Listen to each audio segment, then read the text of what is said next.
Gloria al Señor, hermanos, sean bienvenidos. Qué bueno que el día de hoy podemos estar juntos delante de nuestro Señor. Le voy a pedir que me acompañe ahí en su Biblia a Mateo capítulo 22.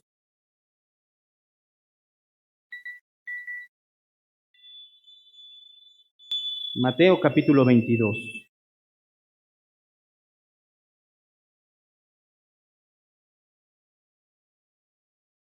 Verso 41.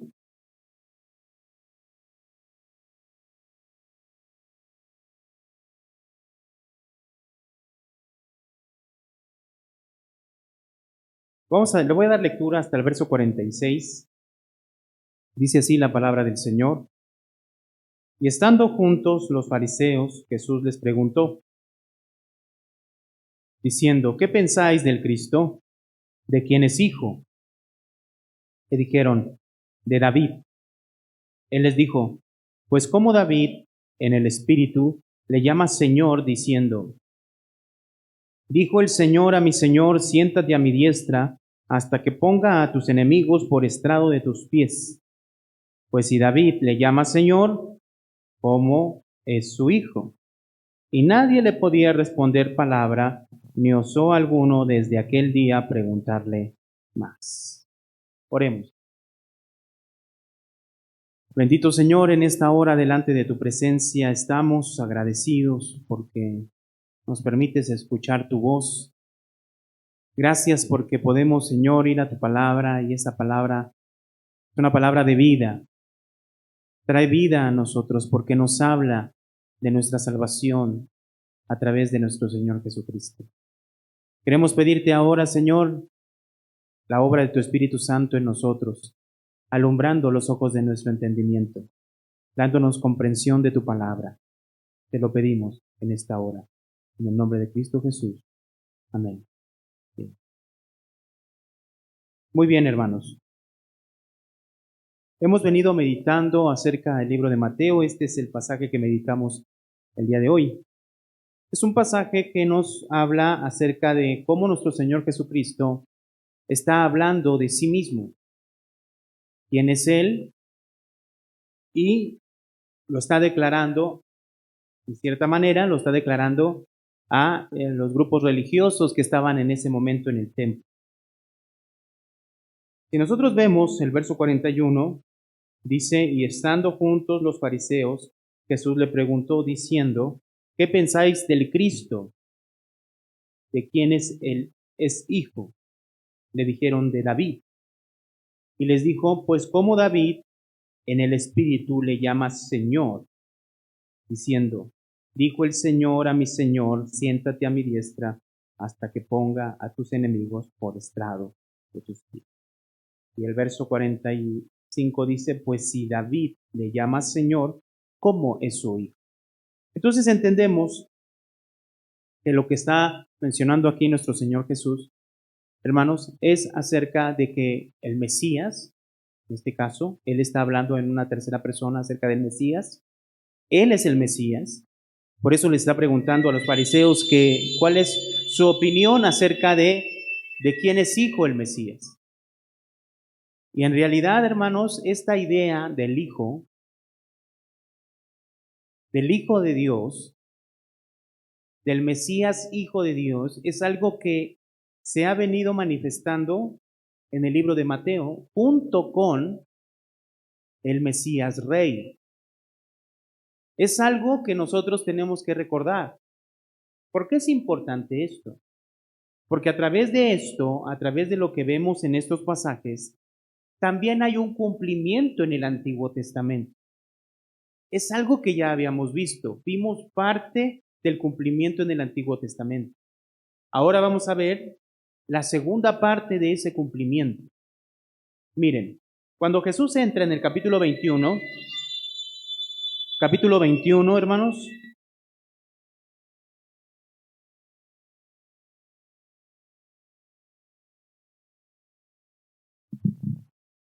capítulo 21, dice el verso 4, dice, todo esto aconteció para que se cumpliese lo dicho por el profeta cuando dijo, Decid a la hija de Sión, he aquí tu rey viene a ti manso y sentado sobre una asna, sobre un pollino, hijo de animal de carga. Cuando nosotros vimos este pasaje, hablábamos acerca de que este pasaje se cumple en el libro, viene este pasaje, la profecía que se está cumpliendo a través de nuestro Señor Jesucristo y que menciona Mateo aquí en el capítulo 21, la encontramos en el libro de Zacarías. Nosotros explicamos el contexto del libro de Zacarías. El libro de Zacarías, su contexto es acerca de la reconstrucción del templo. Por lo tanto, esta llegada del rey, donde la ciudad de Jerusalén se tenía que regocijar porque iba a llegar su rey, y iba a llegar, dice aquí, manso y sentado sobre un asna. Entonces entendemos, hermanos, que nuestro Señor Jesucristo, al ir montado en un asno y entrar a Jerusalén, les está diciendo de una manera tangible a ellos que conocían el Antiguo Testamento: yo soy ese rey. ¿Sí me explicó? Ahora, si nosotros recordamos, hermanos, esta promesa de este rey que viene en el Antiguo Testamento, hermanos, la podemos ver de una manera amplia en todo el Antiguo Testamento, pero si nosotros vamos a 2 de Samuel capítulo 7, búsquelo por favor. 2 de Samuel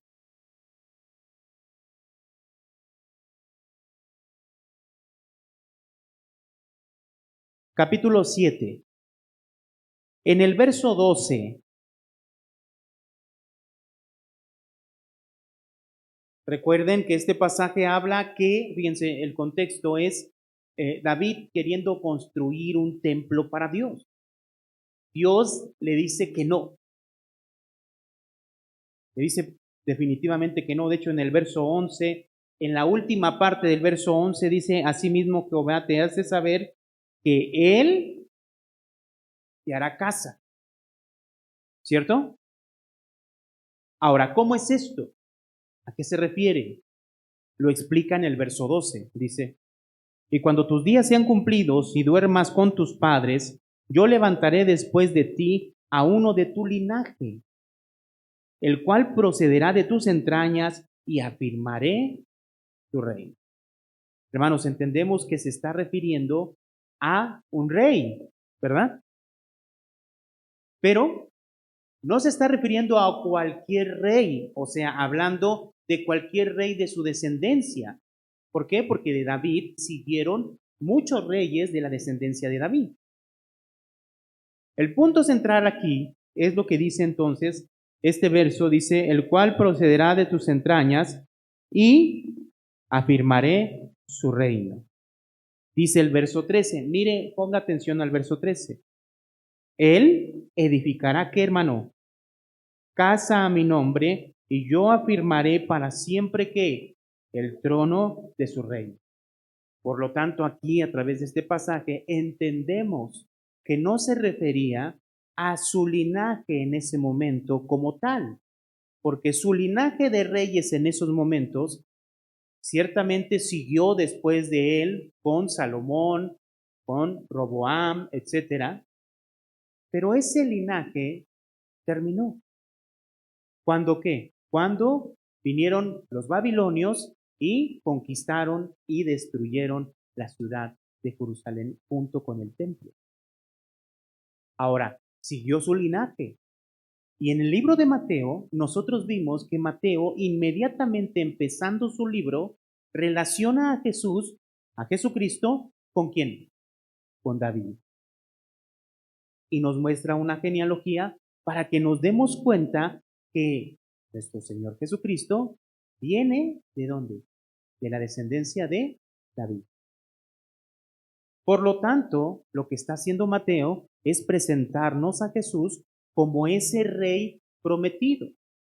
Ahora, cuando vemos el capítulo 21, que Jesús entra a Jerusalén, dijimos, ¿qué es lo primero que Jesús hace cuando entra a Jerusalén? Va al templo, ¿sí? Y entonces, Mateo, con toda la intención, vamos otra vez a Mateo, ahorita vamos a regresar a 2 de Samuel, Mateo capítulo 21,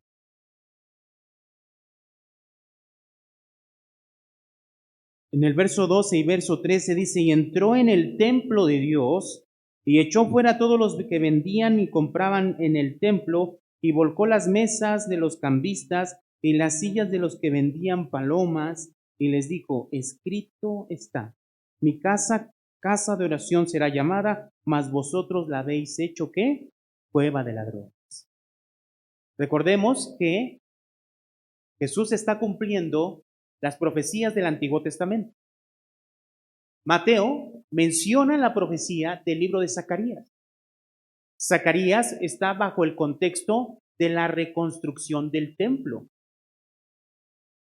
Yo les comentaba en las predicaciones anteriores acerca de cuál es la forma en que Jesús entra a Jerusalén. Entra manifestando que Él es rey, que Él es el rey, y entonces va al templo y lo primero que hace es rechazar lo que se hacía en ese templo. Pero yo les comentaba y les decía, no era tanto el comercio que podía haber alrededor, no era eso. Más bien, el reclamo de Dios era por las personas que vivían en ese templo, que habitaban en ese templo, que dirigían en ese templo. Y ese templo representaba al mismo tiempo a todo el pueblo de Israel. No sé si me explico. Jesús está rechazando el estilo de vida que ellos tenían. Por eso en el verso 13 es muy importante que nosotros notemos la expresión de Jesús. ¿Por qué? Porque está citando dos pasajes del Antiguo Testamento, uno en Isaías y el otro en Jeremías. Ambos pasajes hablan acerca de la realidad en que deberían de vivir el pueblo. Pero ambos pasajes nos manifiestan que el pueblo, en lugar de vivir de una manera correspondiente a su fe, en realidad estaban viviendo hipócritamente. Mientras llevaban sus animales para sacrificar, para ofrecer a Jehová, para el perdón de pecados, para una ofrenda de paz, etcétera, sus vidas al salir de ese lugar seguían siendo igual o peor. Ese es el rechazo de Jesús al pueblo. Y entonces Jesús manifiesta en el verso 14 y dice, por la mañana, volviendo a la ciudad, tuvo hambre y viendo una higuera cerca del camino, vino a ella y no halló nada en ella, sino hojas solamente. Y le dijo, nunca jamás nazca de ti fruto. Y luego se secó la higuera. La higuera representa, hermanos, el templo. Representa el sistema sacrificial de ese momento que el pueblo de Israel estaba celebrando. Jesús, como rey, estaba rechazando todo lo que se realizaba en ese lugar. Y ese lugar, vuelvo a insistir, representaba a todo el pueblo de Israel. Representaba a todo el pueblo de Israel. Entonces Jesús estaba rechazando toda la religiosidad falsa e hipócrita del pueblo de Israel. Y yo les comentaba, y quiero que recuerden, les mencionaba, si Jesús venía a cumplir la profecía de Zacarías y la profecía de 2 de Samuel, la promesa de 2 de Samuel, este rey que iba a venir, ¿qué iba a construir, hermanos? Una casa, un templo para Dios. Y lo primero que hace Jesús es rechazar este templo físico con todos los que habitaban y vivían en ese lugar. Es un rechazo al estilo de vida y a lo que se había convertido para ellos el templo. Entonces, comentamos y dijimos, Jesús, para poder cumplir la profecía de que ese rey iba a construir casa a Dios, tenía primero que destruir el templo físico. Porque ese nuevo templo, que es Cristo mismo, iba a ser levantado en él como piedra angular. Por eso, en el capítulo 21, cuando abra la parábola del verso 33 al verso 46, Jesús se refiere a sí mismo en el verso 42, dice lo siguiente: Jesús les dijo, ¿nunca leíste las escrituras? La piedra que desecharon los edificadores ha venido a ser cabeza del ángulo. ¿Qué piedra? ¿Piedra de qué? ¿Piedra para qué? El Señor ha hecho esto y es cosa maravillosa que a nuestros ojos. Entonces, Jesús está cumpliendo esto y lo vimos de una manera amplia. Hoy no lo vamos a ver. ¿Por qué? Porque necesitamos ver la segunda parte del. Jesús va a construir un templo, está construyendo un templo, para que Jesús levantara ese templo espiritual, donde la iglesia es ese templo, tanto colectivamente como individualmente, porque la Biblia nos dice que nosotros somos ¿qué? Templo del Espíritu Santo, pero también en comunidad todos nosotros somos templo de Dios. En primera de Pedro dice que como piedras vivas, dice. ¿Sí? Entonces nosotros formamos parte de ese templo. ¿Quiénes nosotros? Todos aquellos que hemos creído en Cristo Jesús. Pero a la vez, a la par de lo que vemos en el capítulo 21 y 22, vemos también otra expresión. Jesús es rey, dijimos, y viene a construir un nuevo templo. Para eso rechaza ese templo físico y promete que va a ser destruido y lo maldice. Pero al mismo tiempo, en el verso 23, dice lo siguiente: Cuando vino al templo, los principales sacerdotes y los ancianos del pueblo se acercaron a él mientras enseñaba y le dijeron, ¿con qué autoridad haces estas cosas? ¿Y quién te dio esta autoridad? ¿Con qué la autoridad lo haces? ¿Y cuál es la otra pregunta? ¿Y quién te ha dado esa autoridad? Piénselo. Relacione esta pregunta con lo que leímos al principio, con lo que meditamos el día de hoy. ¿Cómo se presenta Jesús? Con lo que meditamos el día de hoy. ¿Cómo se presenta? ¿Qué dice que es Él? Que Él es mayor que David y que está sentado, ¿dónde? A la diestra de Dios Padre.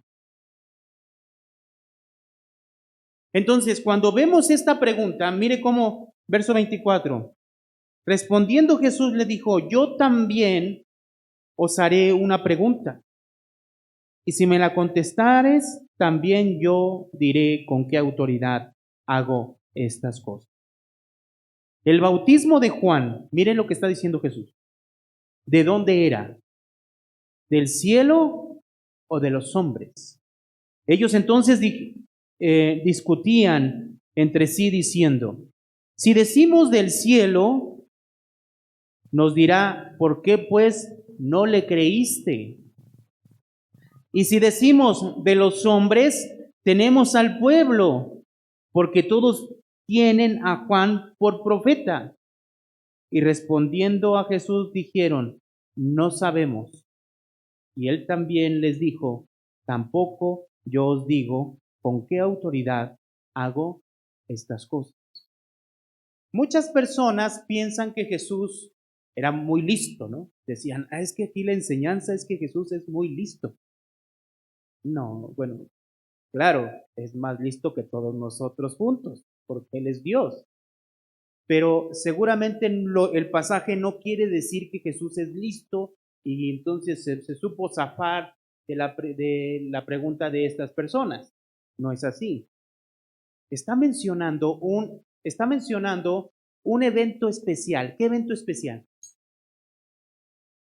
El bautismo de Juan. A ver, hermanos, antes de ir al pasaje, acuérdese.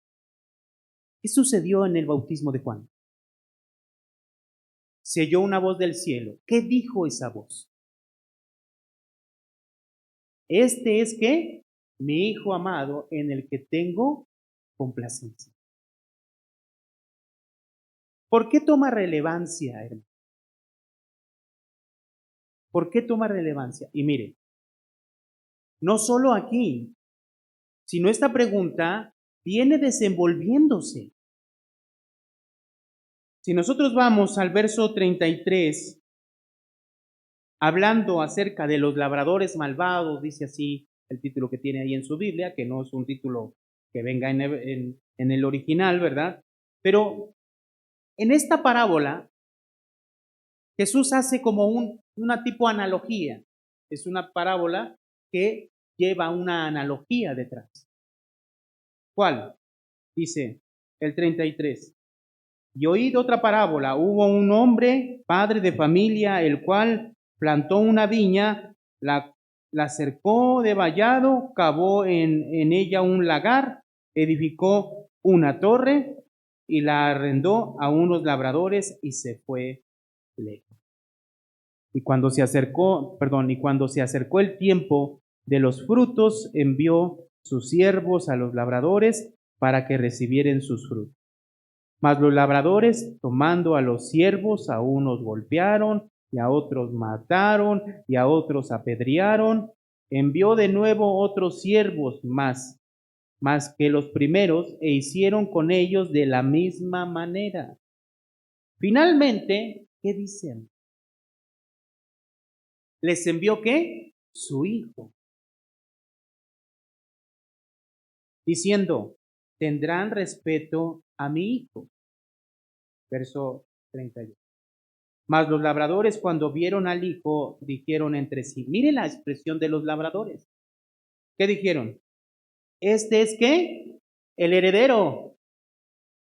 Venid, matémosle y apoderémonos de su heredad. Hermanos, haciendo una analogía que lo requiere, el mismo pasaje lo requiere.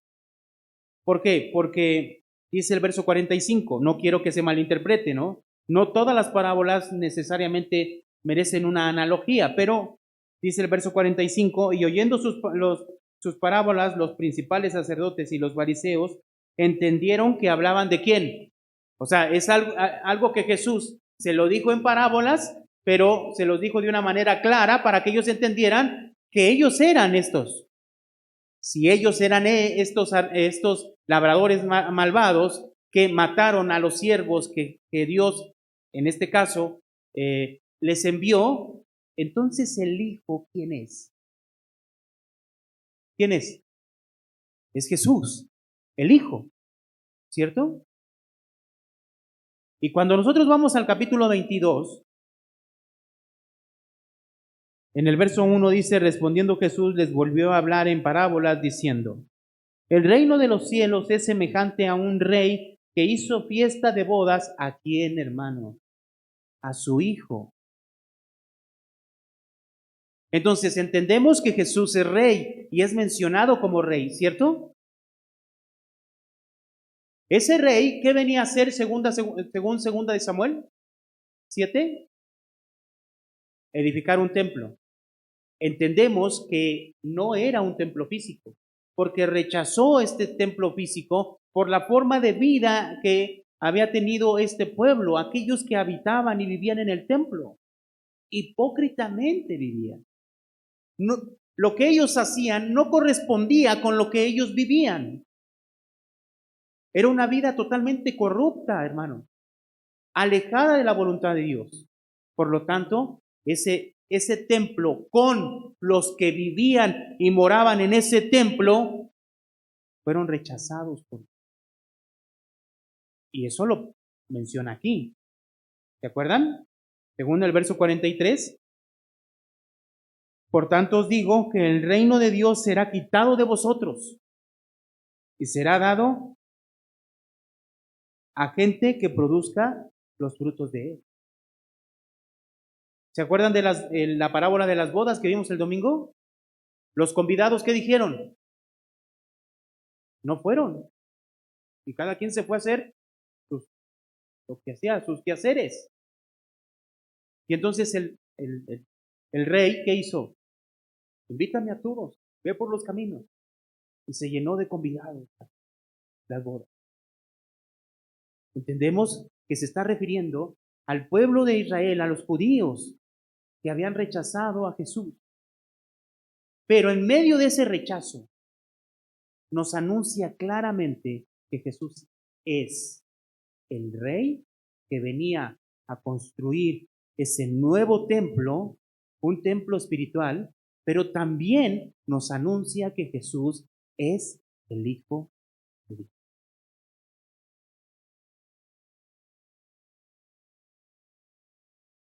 Ahora, ¿por qué toma relevancia? Vamos a 2 de Samuel. 2 de Samuel, capítulo 7.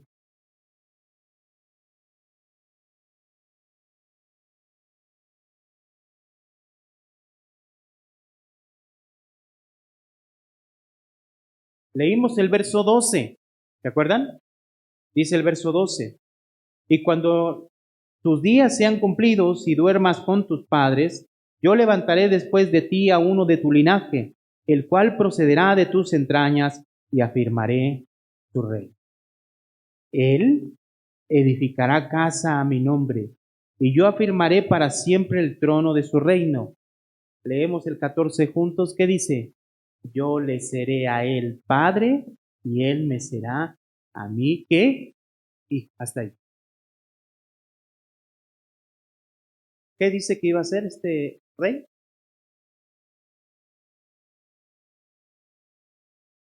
¿Qué iba a ser? Hijo de Dios, hermano. ¿Sí se entiende? ¿Sí se entiende, hermanos? Él edificará casa a mi nombre, y afirmaré para siempre el trono de su reino.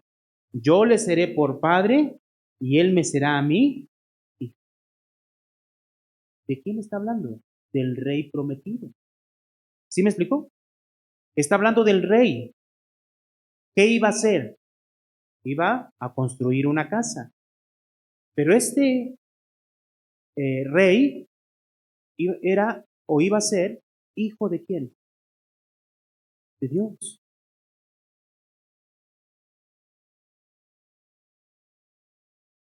Regresemos a Mateo.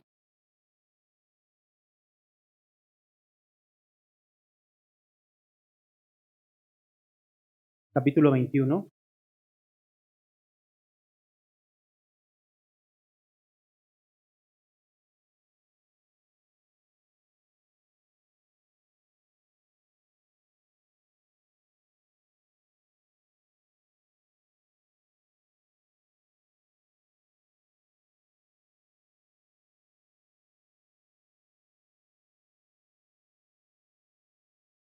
Capítulo 22.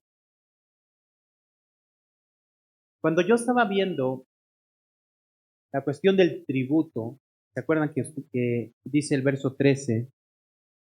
Perdón, verso 15. Entonces se fueron los fariseos a consultar cómo sorprenderle en alguna palabra, y le enviaron los discípulos de ellos con los herodianos, diciendo: Maestro, sabemos que eres amante de la verdad y que enseñas con verdad el camino de Dios, y que no te cuidas de nadie, porque no miras la apariencia de los hombres.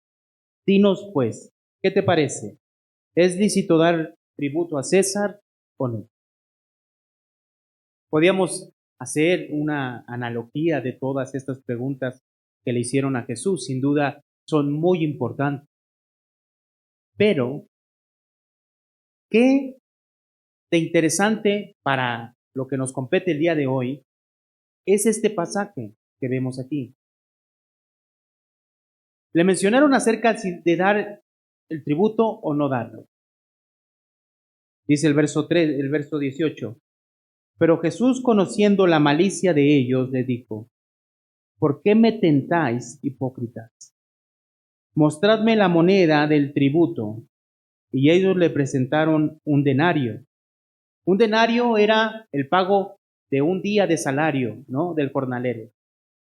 Eso era lo que tenía que pagar todas las personas que eran adultas, que llegaban a ser parte de la sociedad.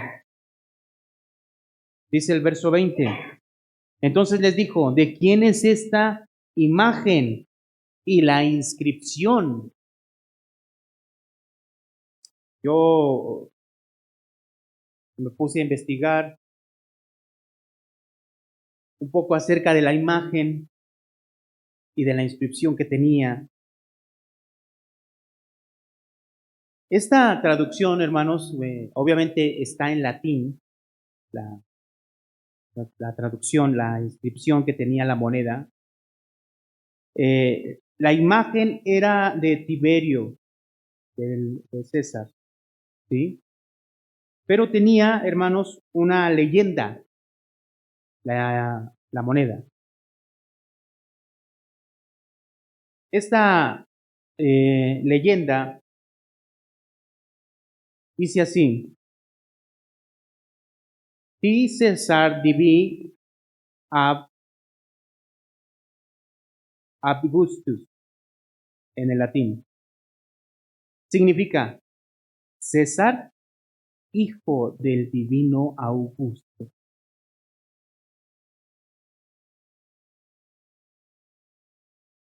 ¿Qué dice la moneda?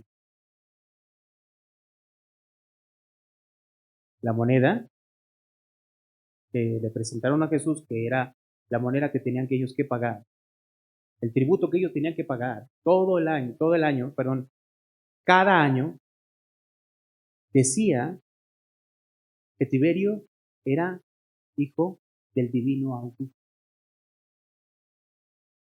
Del otro lado de la moneda decía la inscripción Pontífice Máximo,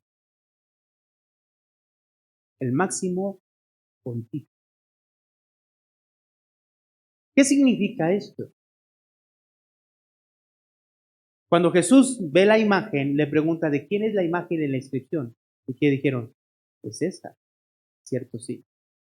Pero ¿cómo se hacía llamar él? El Hijo del Divino.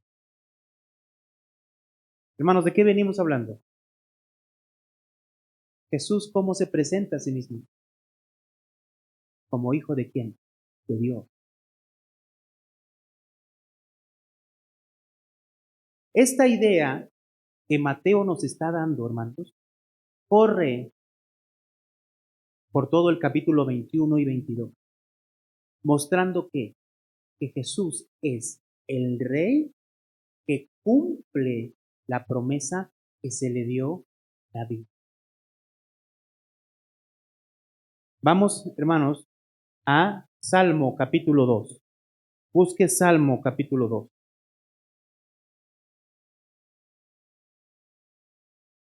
Salmos capítulo 2.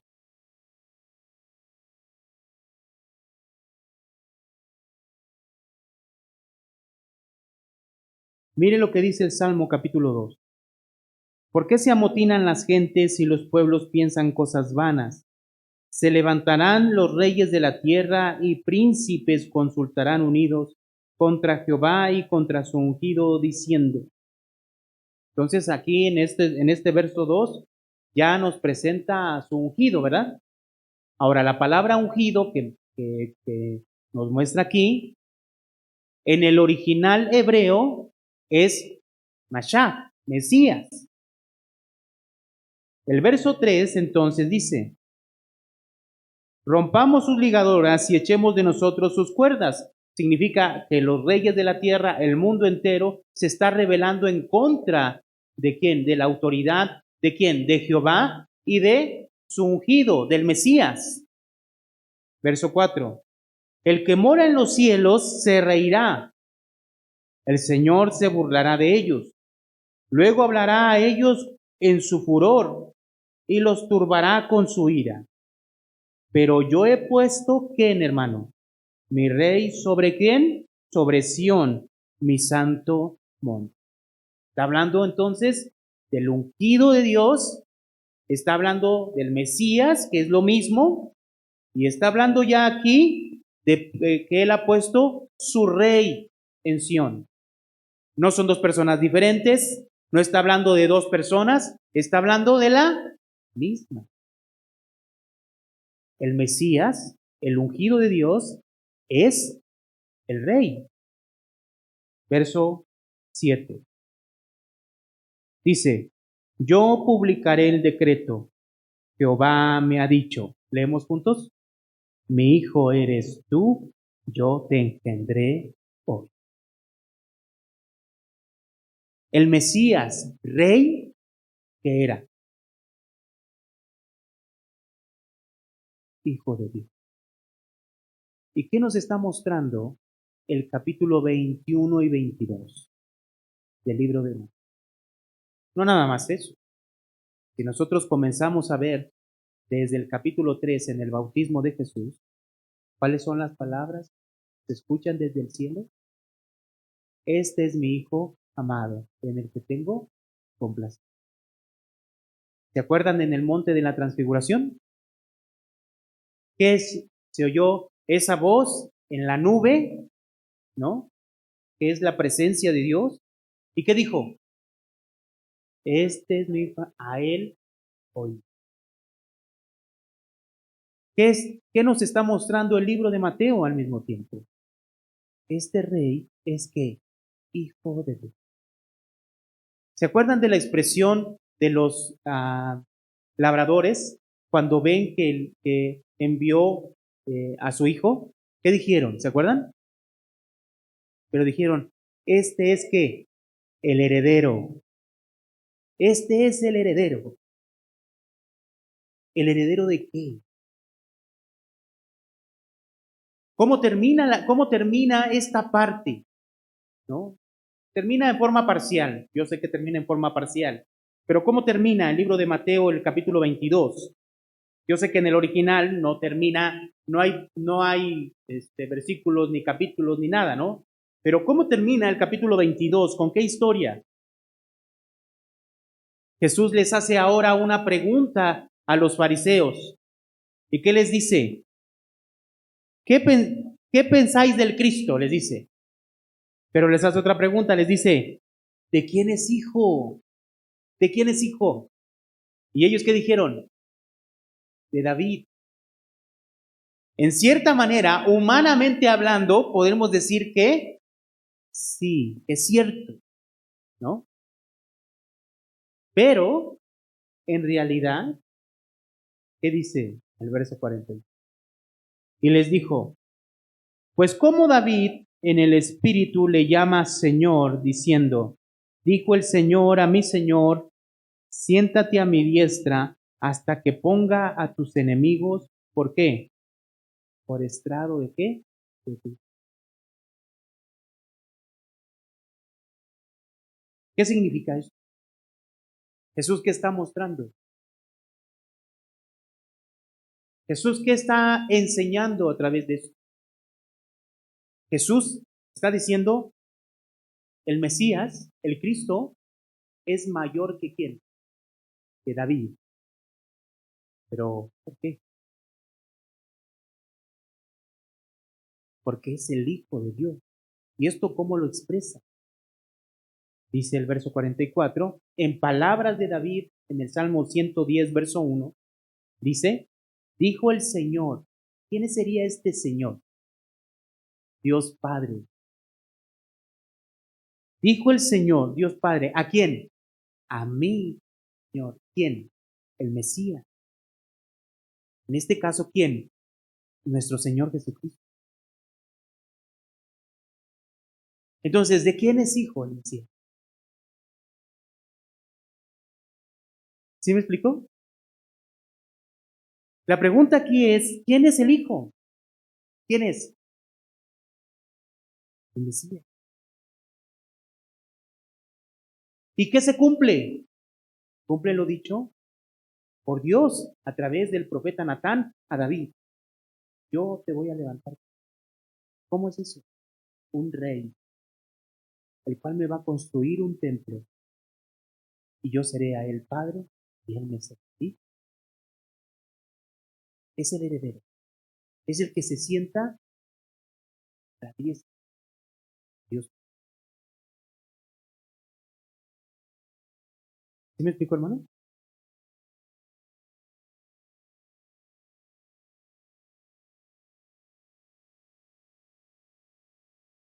Ahora, algo más.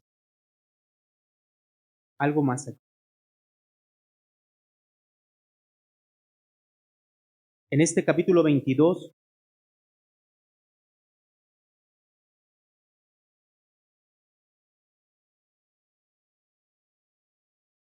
dice el verso 45, pues si David le llama Señor, como es su hijo. Pero David, ¿cómo le llama? Dice el verso 43. El Señor le dijo, pues como David en el Espíritu le llama Señor diciendo, dijo el Señor a mí, Señor. Hermanos, yo me ponía a pensar en esta expresión. ¿Qué vemos?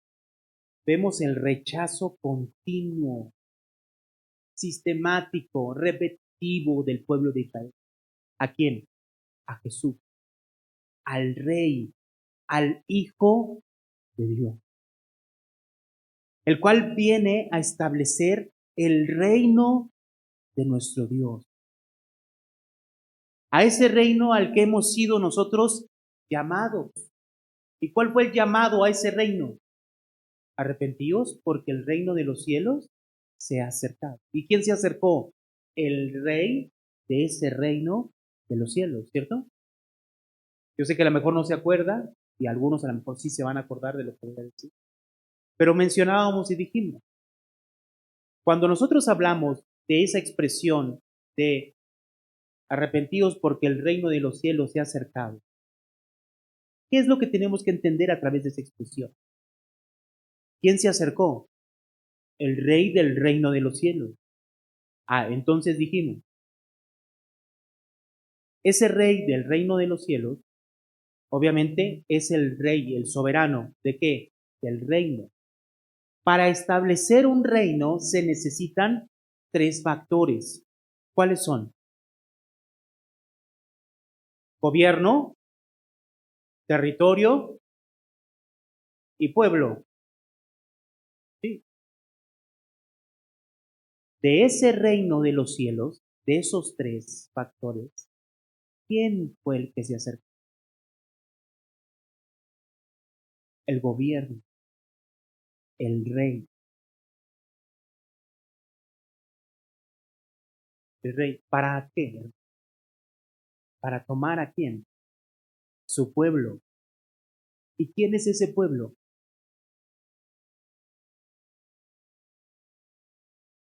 Los que creen en Jesús. Pero, si usted se acuerda, vamos aquí a Mateo capítulo 5. El énfasis y el centro del Sermón del Monte lo encontramos en el capítulo 6. El Sermón del Monte abarca tres capítulos, 5, 6 y 7, ¿cierto? Si nosotros vemos el centro del, del Sermón del Monte y el contenido de ese centro, ¿a qué nos está haciendo referencia? El centro es la oración del Padre Nuestro. ¿Y cuál es, hermanos, la esencia del Padre Nuestro? Padre nuestro que estás santificado sea tu nombre. ¿Qué sigue? Venga a nosotros tu reino. ¿Y qué, hermano? Y hágase, ¿qué? Tu voluntad, así en el cielo como en la tierra. Hermanos, la esencia del Sermón del Monte habita en eso. ¿Quién vino? El rey. ¿A qué? A gobernar, a reinar. ¿A quién? A su pueblo, ¿no? Y entonces su pueblo, ¿qué busca? ¿Qué anhela? ¿Qué ora a Dios? Que se haga su voluntad. Yo quiero vivir bajo tu voluntad. ¿Cuál es la expresión del capítulo 6 que más recordamos? Aparte de, yo sé que hay muchas cosas del capítulo 6 que recordamos, pero hay un texto que se nos queda bien grabado, ¿no? Más buscar, primeramente, ¿qué? El reino de los cielos y su justicia. ¿Y qué mencionábamos acerca de la justicia de Dios? ¿Qué mencionábamos, hermano? ¿Qué es la justicia de Dios? Es la voluntad de Dios expresada en nosotros. Que nosotros busquemos esa voluntad de Dios y cumplir esa voluntad. De hecho, en el capítulo 5, hablando de las bienaventuranzas, eso se vuelve algo como indispensable, ¿no? ¿Qué dice el verso? El verso 6, bienaventurados los que tienen hambre y sed de ¿qué? De justicia. ¿Qué dice el capítulo 7, verso 24? Perdón, verso 21. No todo el que me dice Señor, Señor, entrará en el reino de los cielos, sino ¿quién? El que hace ¿qué? La voluntad de mi Padre. ¿Cuál es el centro de la vida del creyente, hermanos? Es hacer la voluntad de Dios, buscar la voluntad de Dios. ¿Sí me explicó? Buscar la voluntad de ese rey en su vida. Y cuando nosotros estamos con ese rey y buscamos su voluntad, hermanos, ¿qué somos? ¿Pueblo?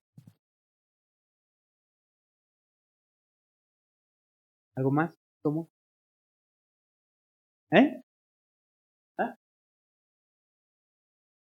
Hijos. ¿De quién? Hijos de Dios, ¿no? ¿No es así, hermanos? A ver, vamos a Juan. Usted conoce el pasaje de Juan 1:12, ¿no? Mas a todos los que le recibieron, a los que creen en su nombre, ¿qué, hermano? De ser que hechos hijos de Dios.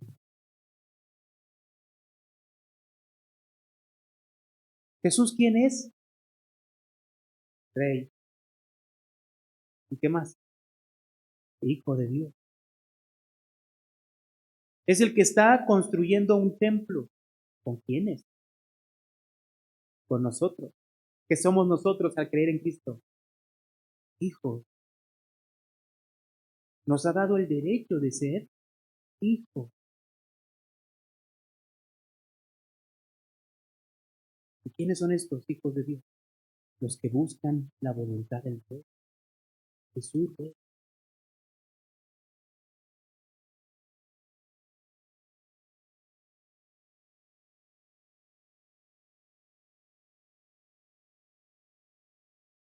Mire,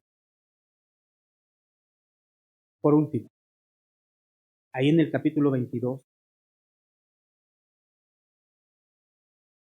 dice esta expresión.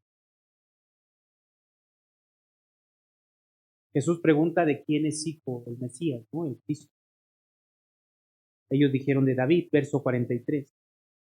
Pues como David, en el Espíritu, le llama Señor, diciendo, dijo el Señor a quién? A mí, Señor. Esa expresión, a mí, Señor, ¿qué le llega a su mente? David, ¿qué expresa? con ese a mí, Señor.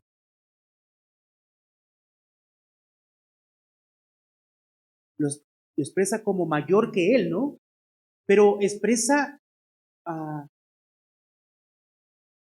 cuando dice, es que es mi Señor, ¿cómo lo podemos entender?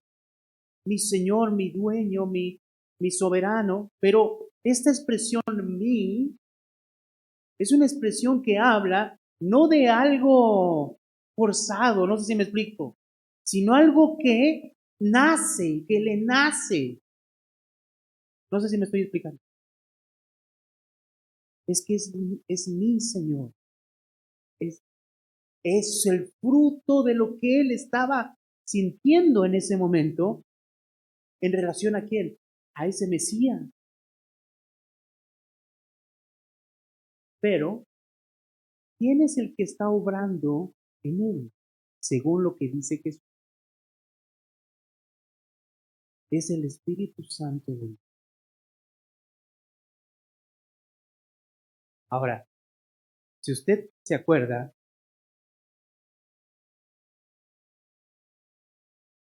Primera de Corintios capítulo 12, lo mencionaba hoy en el podcast, este pasaje, Primera de Corintios capítulo 12, verso 3. Miren lo que dice. Porque, por tanto, os hago saber que nadie que hable por el Espíritu de Dios llama anatema a Jesús, y nadie puede llamar a Jesús Señor.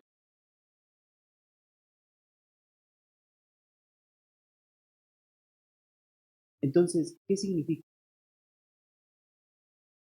También nosotros, se aplica eso a nosotros, para reconocer a Jesús como el Mesías, como el Rey, como nuestro Señor, como mi Señor. ¿Quién está obrando? Ahora, ¿hacia dónde nos lleva? Fíjense, ¿hacia dónde nos lleva el Espíritu Santo? A reconocer a Jesús como nuestro Señor. Pero hay algo más que quiero mostrar. Romanos, capítulo 8. Seguramente usted sabe a dónde vamos.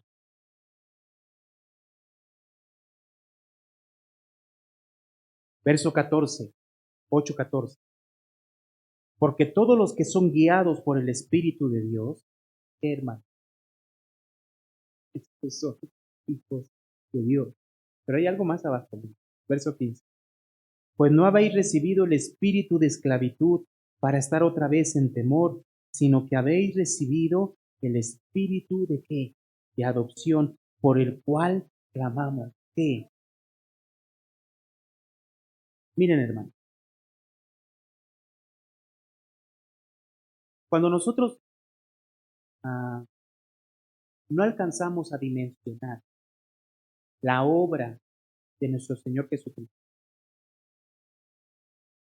cuando no alcanzamos a darnos cuenta de esa obra de amor que hizo nuestro Señor y lo que hizo en nosotros, desvaloramos. ¿Hacia dónde lleva la obra de nuestro Señor Jesucristo en nuestras vidas?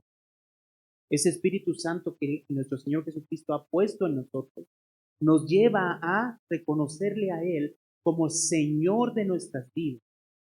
Él es mi Rey, mi Señor, mi dueño, mi soberano, el dueño de todo lo que soy, porque eso significa Señor.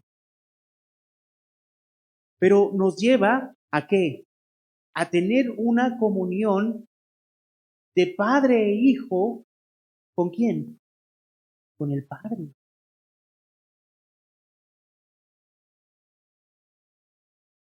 Una comunión entre padre e hijo, imagínense. ¿Qué tan estrecha es eso? Es algo que nos hace falta experimentar, ¿no? Es algo que solamente podemos obtener a través de la guianza del Espíritu Santo.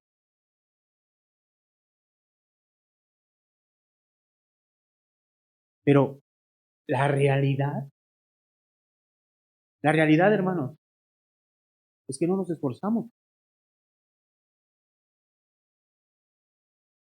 Nuestra mente no logra entender hasta dónde tenemos que tener esa relación. Nos basta con leer algunos pasajes, a lo mejor diariamente, venir a la iglesia y escuchar algunos pasajes, ya sea localmente aquí o ya sea en línea. Pero lo que nos está diciendo la Escritura es hasta dónde nos está llevando el Espíritu Santo de Dios, como sus hijos, como su pueblo, a tomar esa voluntad de Dios, a buscar esa voluntad de Dios, a someternos a esa voluntad, buscar el señorío de Dios, pero aún más allá, tener una relación de amor, una relación de padre e hijo.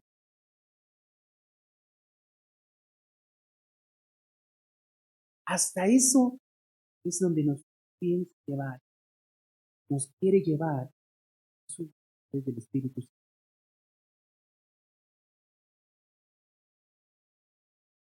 ¿Qué vino Jesús a enseñarnos? El camino, ¿no? El camino al Padre. Jesús está construyendo un templo con nosotros. Nosotros somos el templo y todos en comunidad somos. Jesús es la piedra angular, es el Hijo de Dios. Y nosotros también ahora somos parte, somos hermanos. Por eso nos decimos hermanos, ¿no? Que somos hijos del Hijo.